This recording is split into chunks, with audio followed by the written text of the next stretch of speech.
Oke geng, hai assalamualaikum. Hari ini berjumpa lagi di channel aku. Macam biasa hari ini aku nak tunjuk sedikit ilmu dan pengetahuan untuk orang dimana yang masih belum paham ataupun yang sudah paham mengenai apa yang kita nak tunjukkan ya.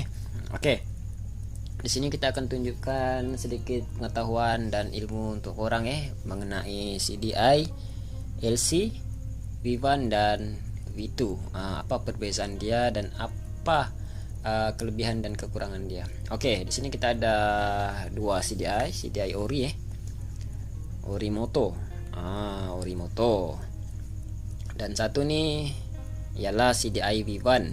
Oke, LC V1 keluaran pertama dan sebelah ni LC V2 keluaran kedua 3 4 sama. Dan korang nampak kod dia nih 55D. Kod dia sama. Dan untuk V1 kod dia 1S700. Oke, tapi untuk LCV1 nih bila kita masuk ke motor V2 ataupun V3, V4 semuanya sama dan boleh hidup seperti biasa.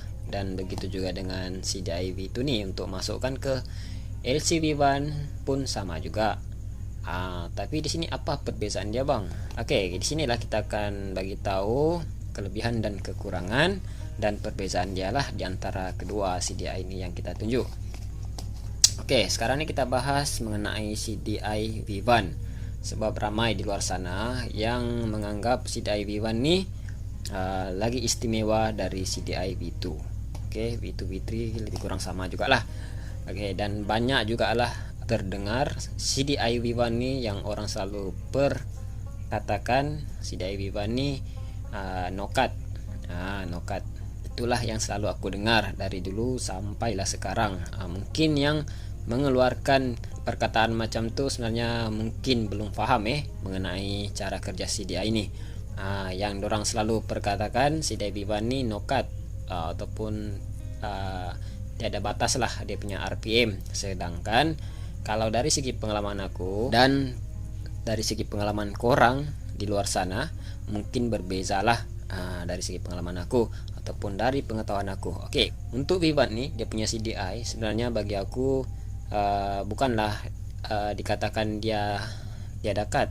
Semua CDI apa-apapun jenis motor, tak kiralah apa-apa motor dari segi CDI ini cara kerja dia lebih kurang sama semua.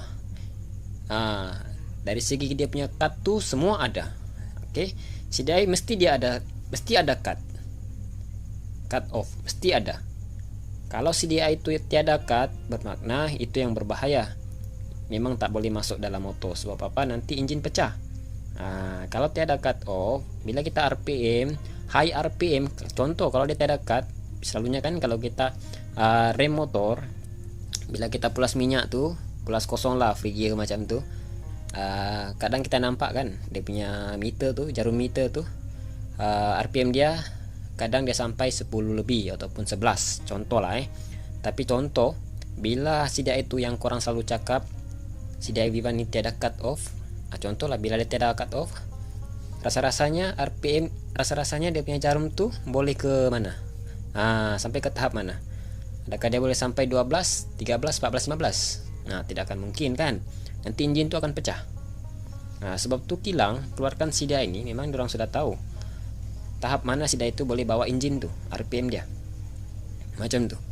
Jadi contoh bila dia tiada cut, bermakna enjin tu boleh pecah lah. Setahu aku CDI V1 ni dia bukan tiada cut, dia ada cut, semua motor ada cut. Oke, dia punya CDI itu semua ada cut off. Cuma perbezaan dia ada yang tinggi, ada yang rendah. Contoh V2, motor V2 bila kita pulas RPM, tapi contoh perumpamannya kalau V2 nih biasanya RPM dia sampai menuju ke 10.000. Sampai menuju ke 10.000. 10.000 lebih. Contohlah 10.500 lah dia punya RPM boleh dapat. Tapi ini V1 boleh capai dalam 11.000 RPM. Ini sebagai contoh itulah dia punya perbezaan sebenarnya. CDI V1 ini dia lebih tinggi sedikit RPM dia, tapi taklah jauh manapun beza dia. Mungkin dalam dua macam tu lah, dua RPM lah macam tu dia punya beza. CDI V1 nih. Cuma orang selalu persoalkan dan selalu mengatakan CDI V1 ini no cut, tapi sebenarnya setiap motor nih mesti ada cut off. Nah, itulah dari segi pengalaman aku ataupun pengetahuan aku lah. Tapi kalau dari segi no cut itu memang dari luar pengetahuan aku lah. Sebab setahu aku Sida ini apa-apa jenis motor pun semua ada cut off.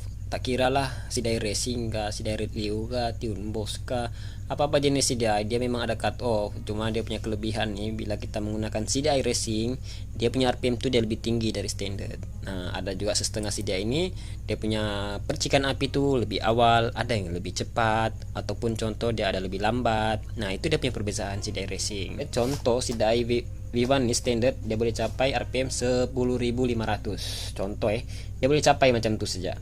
Bila kamu pulas lagi, dia tidak akan boleh naik dari 10.000 RPM itu, dia akan putus-putus. Itu dia punya cut off. Nah, ada juga orang selalu cakap semput-semput. Nah, sebenarnya dia bukan semput, itu dia punya cut off lah tuh. Memang tak boleh go lagi, memang tak boleh pulas. Itu dia punya limit. Tapi kalau kita menggunakan Sidai Racing, biasanya RPM itu kita boleh capai 11.000. Oke, 11.000 ataupun 11.500. Boleh capai RPM dia tuh. Senang cerita dia lebih tinggi sedikit lah kita boleh dapat. Jadi motor tuh boleh lebih jauh lah dia pergi berbanding dengan standard macam tuh. Oke, itu saja untuk perkongsian hari ini. Sebenarnya tidak apa-apa yang nak dibahas lebih banyak lagi. Cuma sekadar perkongsian perbezaan Sidai V1 dan V3 V4. Oke, semoga bermanfaat. Thank you.